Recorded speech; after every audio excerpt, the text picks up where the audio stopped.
রাজত্ব করে গেছে ত্রিপুরা রাজ্যকে। তারা পর্যন্ত প্রাসাদ তৈরি করেছে, নীলমহল তৈরি করেছে।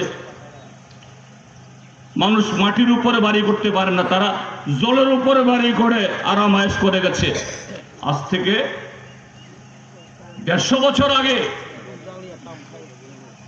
আর সেই রাজার আমলে ত্রিপুরা রাজ্যের প্রজা রায় কৃষক, রায় কুসম, আমাদের বীর সেনাপতিরা হুসেন শাহ বা মুঘলদের সাথে বিরুদ্ধে লড়াই করে এদেরকে গুমতির পারে আটকে এই ত্রিপুরা রাজ্যকে রক্ষা করেছে।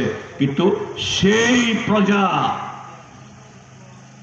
ত্রিপুরা রাজ্যের ত্রিপুরাসা, দেববর্মা হোক, জমাতিয়া হোক, রিয়াং হোক, ব্রু হোক, কলই হোক,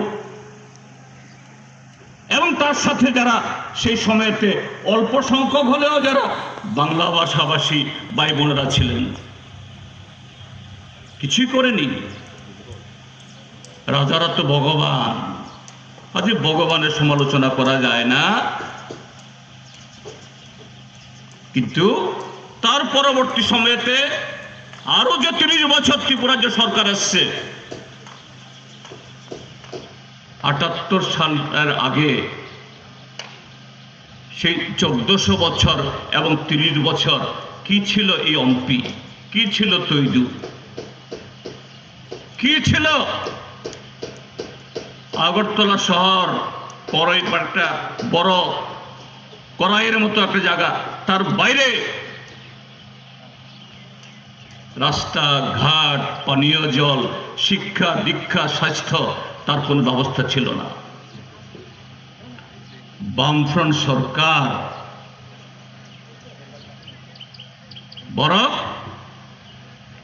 লড়াই খাইই, চবা খাইই রাজ্য সরকার নিয়ে স্থানীয় যে লিমিটেড, যে সীমাবদ্ধ ক্ষমতা আবন লুকরগ্নে চুবাচুনা ওই লুকরগ্ন সরকার নে সামুং বুতাং, সরকার নে সামুং তাং মানে বিসিং বনব অর খবই ত্রিপুরা হাসতে ন বাহাই খা গকলাং ও জায়গা